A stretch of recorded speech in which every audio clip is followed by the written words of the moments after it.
사법 전문 기자로 20년 활동했던 기자 출신의 헌법학 박사입니다. 이범준 서울대 법학연구소 연구원 스튜디오에 모셨습니다. 어서 오십시오. 안녕하세요. 자, 일단 어제 한덕수 총리의 탄핵 기각이요. 여기서 짐작할 수 있는 뭐 별게 없었다는 어떤 분석들이 좀 많았는데 어떻게 보십니까? 예, 뭐 그 어저께 결정을 두고 예. 뭐 미리 보기를 방지했다 뭐 이런 얘기들도 있는데 애써 감췄다 뭐 이런 분들도 있고요. 예. 저는 뭐 그 연구하는 사람으로서 예. 어저께 결정 같은 경우에는 이제 법정 의견 그 5명의 의견이 논증이 부실했다. 그래서 예. 텍스트 자체가 안 좋아가지고 뭐 거기서 별다르게 정보를 얻을 수가 없었다. 뭐 그렇게 생각을 합니다. 예. 아, 그러니까 이 의견 자체가 논리적으로 좀 부실했다 이렇게 보시는 거군요. 그렇습니다. 저 개인적으로는 이제 각하 의견을 낸 뭐 정영식 조한창 재판관이나 인용 의견을 낸 정계선 재판관의 의견에 대해서는 예. 정치적으로 찬반이 뭐 있을 수는 있지만 논리적으로는 이제 깨끗하거든요. 근데 예. 오히려 그 기각을 한 5명의 의견이 네. 그 논리적으로 결함이 좀 있다 이렇게 보고 있습니다. 어떤 부분인가요? 가장 문제는. 뭐 간단히 말씀드리면요. 그러니까 어저께 첫 단계에서 각하를 한 사람들의 이유는 의견 정족수요. 예. 그 총리, 그 한덕수 총리가 결국은 대통령 쉽게 얘기해서 대통령, 그러니까 권한대행이니까 총리이면서 대통령인데 그럼 그 한덕수 권한대행이 위치가 뭐냐에 대해서 각하 의견은 대통령이다. 그렇게 해가지고 200석으로 간 거거든요. 예. 그래서 이제 각하를 한 것인데 그 기각 의견은 그 단계에서는 총리라고 했습니다. 그래서 예. 151석으로 갈 수 있다 했는데 그 뒤에 중대성 판단할 때 뭐 헌법과 법률 위반은 있지만 이 사람을 파면할 정도인가 할 때는 다시 대통령이라고 얘기하거든요. 그래서 들어가는 입구에서는 총리라고 했다가 다시 나올 때 대통령 파면할지를 정할 때는 뭐 다시 대통령이라고 하는 그런 식으로 이제 얘기를 했고요. 예. 이걸 조금 더 말씀을 드리면 그 뒤에 논증 부분도 굉장히 부실한데 가령 뭐 한덕수 총리가 재판관을 임명하지 않은 게 당시 혼란한 상황이었다 뭐 이러는데 그 혼란은 한덕수 총리가 임명하지 않아서 생긴 거거든요. 그 순환 논증이고요. 그 다음에 특히 문제되는 부분은 제 생각에는 최상목 대행이 나중에 사후에 임명을 했으니까 위헌성이 완화됐다는 건데요. 그런 식으로 얘기를 할 것 같으면 예를 들면 박근혜 대통령이 탄핵 소추돼 가지고 직무가 정지됐을 때 황교안 권한대행이 잘했기 때문에 탄핵을 극약해야 된다 이런 논리도 가능하고요. 윤석열 대통령이 12월 3일 날 비상계엄을 했지만 국민들이 여의도에서 몸으로 계엄을 막아내서 큰일은 없었기 때문에 윤석열 대통령의 탄핵소추도 기각돼야 된다. 이런 논리도 가능하거든요. 너무 섬찟한 논리인데요. 그건 만약 그렇게 가면. 굉장히 그 부실한 논리를 드러냈습니다. 예. 그렇다면 이 헌법재판관들이 말입니다. 논리적으로 좀 무능해서 이런 결론을 내렸다고 추정하세요? 이거 아니면 정치적 판단을 해서 어쩔 수 없이 그 기각에 맞추다 보니까 이런 내용을 논리적 기결이 왔다고 보십니까? 뭐 그 정치적인 판단을 했을 수도 있고요. 근데 그 부분에 대해서는 제가 뭐 그 평의 자리에 있거나 그분들의 내심을 알 수 없기 때문에 뭐 단언해서 얘기를 할 수는 없고요. 이론적으로 왜 이런 그 결정들이 나올까 생각해 보면 지금 재판관들이 뭐 헌법 마인드라고 할까요? 이게 헌법이라는 것은 국가를 통제하는 규범이거든요. 그 규범에 대한 마인드가 부족하고 옛날에 대부분 다 판사 출신이니까요.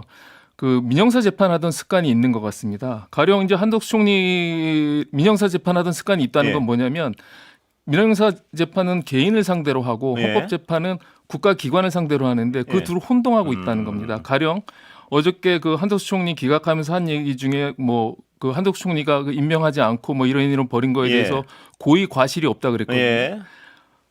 한 나라의 그 시스템이 연하는데 무슨 뭐 형사 재판하듯이 고의 과실을 얘기를 한다던가 또 김복형 재판관 같은 경우에는 언제까지 뭐 그 임명하라고 얘기하지 않았다. 뭐 그래가지고 뭐 즉시냐 상당 기간 내냐 뭐 이런 얘기를 했는데 이게 무슨 소액 재판에서 언제까지 갚지 않으면 지연이자 물어야 된다 뭐 이런 식이거든요. 어떻게 한 나라의 헌법에다가 그러면은 뭐 이거 국회가 선출한 그 재판관에 대해서 대통령은 3영업일 내에 임명해야 된다 이렇게 쓸 수는 없는 거 아니겠습니까? 상당 기간이 언제지도 또 모르겠고요. 그 언제까지 괜찮은 겁니까? 거기 판단에 따르면. 그렇죠. 그거 사실 의문이고요. 내용 그러니까 그 김복형 재판관의 의견이 저는 그러니까 부당하다고 생각하는데 그 당부를 떠나서 그 김복형 재판관의 의견은 그 사실관계를 왜곡하고 있습니다. 한덕수 총리는 그 국회가 선출하기 전에 예. 긴급 국민 담화를 해가지고 3명의 임명을 거부하겠다고 얘기를 분명히 했거든요. 예. 그런데도 그런 사람한테 고민하는데 시간이 필요할 수 있다는 예. 설시를 했거든요. 없는 사실관계를 만들어낸 겁니다. 김복현 그 재판관. 부분도 굉장히 지금 생각해 보니까 그러네요. 그러니까 그렇습니다. 예, 총리 자체가 뭐 조만간 임명하겠다고 계속 미룬 게 아니고 그렇죠. 안 하겠다는 의지를 밝혔는데 그거를 자의적으로 해석해서 예, 그 부분은 또 좀 간과하고 지나간 부분이 있는 것 같습니다. 예. 그런데 지금 어제 판결을 보고 물론 어떤 짐작할 수 있는 부분을 애써 감췄다 뭐 이런 어떤 평가들이 많은데도 불구하고 여권에서 어제 판결이 왜 각하 가능성 여전히 얘기하고 있습니다. 어떻게 보십니까? 헌법학자로서. 그거는 뭐 전형적인 유비추리의 오류라고 할 수 있고요. 그거는 마치 중앙지법 어느 재판부에서 어저께 살인죄 무죄가 났으니 오늘 받는 재판관 사람도 무죄가 난다는 식인데 사실 그 두 분의 그 재판관 정영식 조한창의 각하 의견이라는 것이 외관상 뭐 국민의힘의 의견과 비슷할진 모르겠지만 그 의견이 그렇게 유별난 의견이 아닙니다. 저도 개인적으로는 각하 가능성이 있다고 생각했고 그 헌법 연구한 사람들이 보는 이 주석서라는 게 있는데요. 주석서는 특정 어떤 의견만을 쓰는 게 아니라 그러니까 의견을 망라적으로 해서 다 쓰는데요. 주석서에 보면 권한 대행의 그 의결 정족수가 200석이라고 딱 나옵니다. 그래서 사실은 어저께의 그 판결이 물론 그 재판관들이 주석서를 따라야 되는 건 아니지만 기존의 이론을 벗어나서 새로 만든 것이거든요. 그래서 그러니까 그 권한대행 같은 경우에 총리이면서 대통령이다 뭐 이게 두 가지 이중적 지위가 있는데 어저께 보면은 유일하게 위헌이 나온 부분이 재판관 임명하지 않은 것이거든요. 그건 그 대통령으로서의 역할이기 때문에 그렇습니다. 그런 면에서 보면은 그 각하 의견이 굉장히 그 일관성이 있고 교과서적입니다. 그러면 이 사람이 이번에 각하를 했으니까 윤석열 대통령 사건 때도 각하할 것이다 이렇게 가면 안 되고 두 사람이 오히려 교과서에 충실한 해설을 하고 있다고 생각한다면 윤석열 대통령 사건에서 교과서적인 해석이라는 건 당연히 파면이거든요. 그렇게 볼 수도 있는 것입니다. 어제 다른 어떤 전문가는 여기 나오셔가지고 그 각하 의견을 어떤 분명하게 했기 때문에 지금 말씀하신 거랑 비슷하네. 다른 어떤 윤석열 대통령 측에서 주장하는 그 각하의 사유들, 절차적 위반의 사유들은 오히려 분명히 없어졌다. 이렇게도 주장할 수 있다. 동의하십니까? 그거는 뭐 그런 정치적인 어떤 가능성은 제가 잘 모르겠고, 그러니까 연구자로서 말씀드리면은 뭐 지금 전 국민이 이제 헌법 공부하시고 계신데 그렇습니다. 제가 하나 더 얹어드려서 그런데. 그 재판관들이 모여서 평의를 할 때 그 합의 방식이 크게 두 가지가 있습니다. 우리나라는 그 주문 합의 방식이라고 해서 결론이 무엇이냐를 얘기하거든요.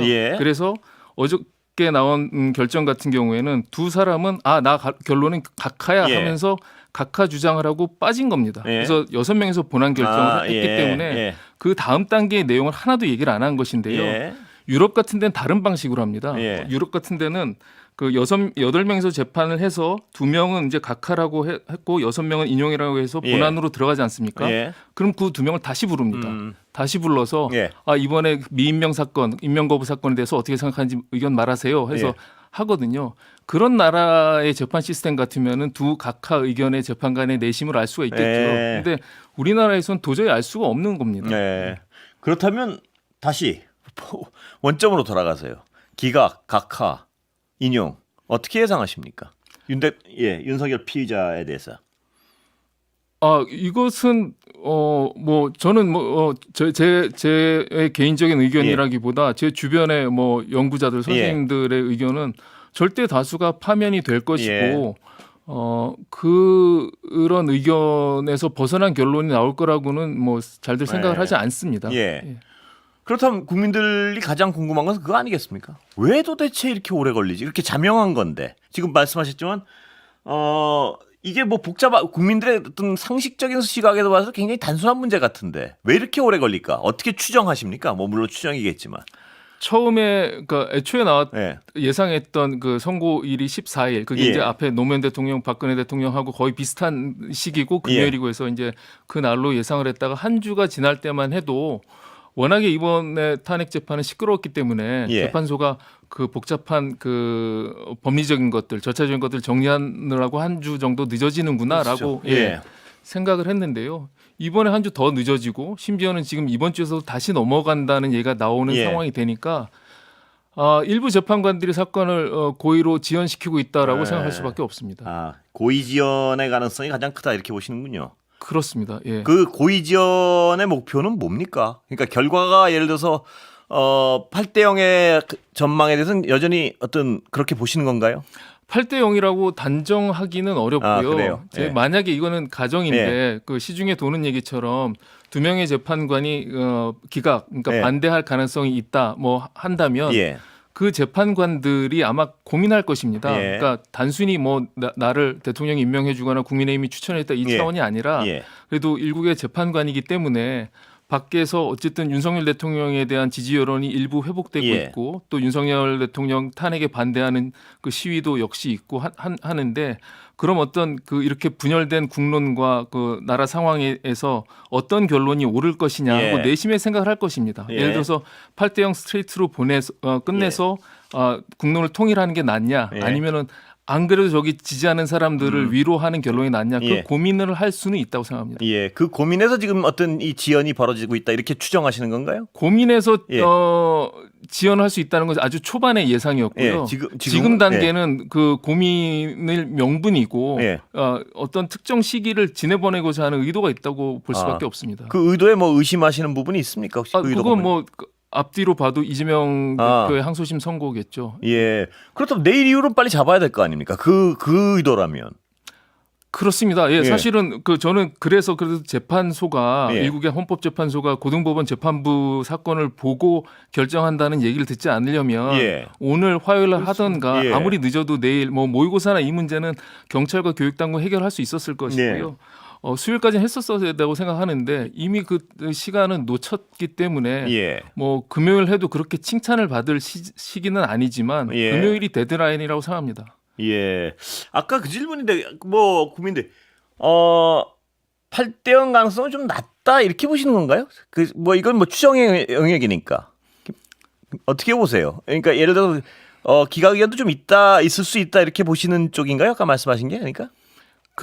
이것을 뭐 말씀드리면 우리는 소수 의견을 쓰는 나라입니다. 예. 그러니까 유럽 같은 데서는 그러니까 일반 헌법 기본권에 관한 헌법 소원 사건에서도 소수 의견을 안 쓰고 예. 가능한 이제 그 전원일치 될 때까지 가는데요. 미국이나 우리나라 같은 경우에는 소수 의견이 장래의 어떤 그 사회의 비전을 보여준다 해서 쓰는 편인데요. 이 사건에서 재판관들이 대놓고 8대 0이 좋다, 6대 2가 좋다라는 것을 논의할 가능성은 거의 없습니다. 그래요? 너무 정책으로 보이기 때문에 그 소수 의견을 쓸 가능성이 있는 사람들이 내심의 판단을 하고 있겠죠. 그래서 뭐 잘 알기는 어렵습니다만 저는 그 선례도 있고 해서 탄핵 사건에서 소수 의견을 쓰는 판단을 하기는 좀 쉽지 않을 것이다 이렇게 생각합니다. 예. 그 추정이 맞으셨으면 좋겠습니다. 그런데요.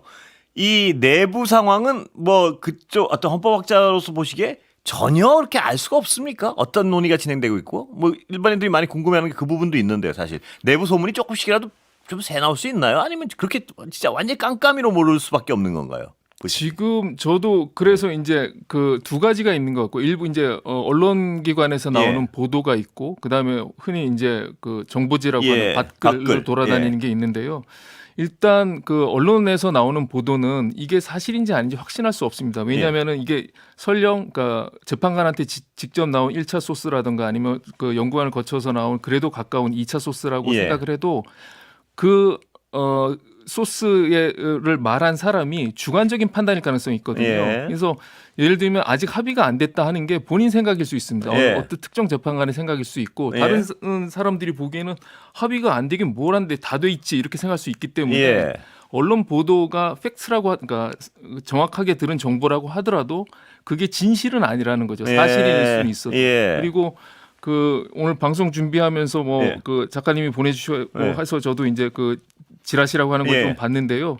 거기 있는 내용 거의 믿을 수 없는 내용입니다. 그러니까 형식적으로 예를 들어 재판에 관한 것들도 보면은 재판의 시스템을 모르는 사람이 썼다는 느낌이 들고 그 외에 뭐 누가 뭐 소장의 낙점을 받아서 어쩌고 있다 하는 것도 뭐 정치적으로 그럴 리가 없죠. 예를 들어서 차기 대통령이 유력한 사람이 뭐 한다고 소장 낙점을 지금부터 하겠습니까? 네. 예, 그래서 그 돌아다니는 글들은 소설이라고 생각합니다.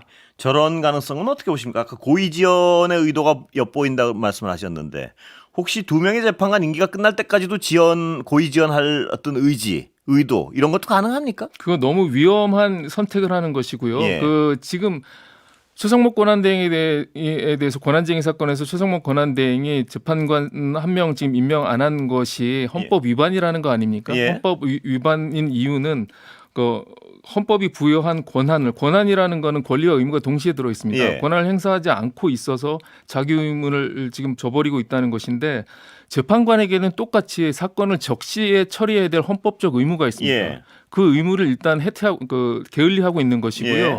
만약에 지금 이 중대한 사건을 두고 두 명이 퇴임할 때까지 기다린다면은 한덕수 권한대행이 하고 있는 재판소 구성권 침해를 재판관들이 스스로 하게 되는 것입니다. 예. 예. 그 사태를 간다면은 이 사건이 문제가 아니라 재판소가 스스로 권위를 붕괴시키는 거기 때문에요. 그런 선택은 절대로 할 수 없다고 생각합니다. 예, 아까 그 김복형 재판관의 논리에 대해서 약간 그 맹점을 짚어주셨는데 그 전에 전원일치로 한 명을 임명하는 최상목 권한대행이 한 명을 임명 안 하는 건 위헌이라고 판단했는데 이번엔 또 법이 위헌이 아니다. 이 판단은 어떻게 해석을 해야 되는 건가요, 이게?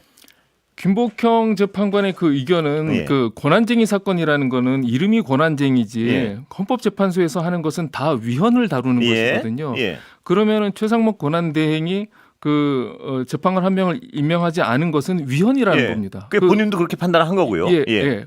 그때 예. 그 전원일치였기 때문에 김복형 재판관을 포함한 8명이 예. 이미 위헌이 됐다고 생각하고 예. 다만 파면에 이를 정도는 아니다라고 중대성 판단을 한 것이었거든요. 예. 근데 어저께 김복형 재판관의 별개 의견은 예. 임명을 안 한 게 위헌이 아니다. 그래서요? 어느 예. 시점이 지나야 위헌이 되고 예. 거기서 한 단계 더 지나서 그 중대성을 판단할 수 있다고 예. 해가지고 그 최상목 사건에서 나왔던 판례를 변경 시도를 하거나 축소 시도를 한 건데 예. 그 앞에 최상목 사건이 나온 지 한 달이 안 지났습니다. 예. 저는 본인이 참여한 사건에서 낸 의견을 한 달도 되지 않아서 뒤집는 재판관은 처음 봤습니다. 아, 그거는 본인이 어떻게 그걸 설명할지는 짐작이 안 되는 사안이군요. 그거는 그렇게 자세히 설치가 되어 있지 않아가지고요. 예. 저로서는 잘 이해될 수가 없고 아니 그런 의견을 낼 것 같았으면은 예. 최상목 사건에서 별개 의견을 썼어야 된다고 생각합니다. 예. 그러면 본인이 그동안 그 짧은 사이에 의견이 바뀐 것인지 아니면 그때와 상관없이 논리적 어떤 완결성을 추구하지 않고 그냥 막 내린 것인지 이거에 대한 어떤 그 판단이나 질문을 대답을 해야 될 것 같은데요, 그거는. 최상목 사건 선고할 때 그 권한대행 지금 그 한덕수 권한대행 사건이 들어와 있는 상태였고 예. 두 사건을 같이 했을 이미, 거거든요. 예. 그러니까 그 사이에 결론이 바뀐다고 예를 들어서 그 최상목 사건 끝나고 새로 한덕수 사건이 들어왔다. 예. 그리고 이 사건을 보니 내 생각을 변경해야 되겠다. 이런 거라면 뭐 이해할 수도 있는데 예. 당시 두 사건을 다 들고 있었거든요. 그럼 설명이 안 되네요, 이건 일단. 뭐 헌법학자로서 보시기에는 제가 앞뒤가. 공부가 부족해서 그런지 저로서는 잘 이해하기가 어렵습니다. 아, 설명이 안 되는 사안이 맞죠. 제가 어제 그 판결을 보고 왜 바뀌었을까 궁금해가지고. 그러니까 이 앞뒤가 이렇게 안 맞는 판결이었으면 근데 헌법 재판관도 나는 왜 이렇게 어떤 논리적 변경이 있어야 되는지 설명할 의무가 있는 건 아닌가요? 그거는? 예전에 법원은 아니고 예. 그냥 찾아본 법원은 아니고 그러니까 그 판사는 판결로 말한다 예. 뭐 이런 것을 가지고 판사가 사회적 발언을 하지 말아야 된다는 식으로 왜곡해서 그 유통되던 시절이 있었는데 판사는 판결로 말아야 된다는 얘기는 자기가 판결 안에 모든 것을 다 드러내서 자기의 그 결정을 합리화해야 되고 설득력 있게 써야 된다 이런 뜻이었는데요. 그거를 잘 못한 것 같습니다. 인사를 드리겠습니다. 예. 이범준 서울대학교 법학연구소 연구원이었습니다. 감사합니다. 네, 고맙습니다. 수고하셨습니다.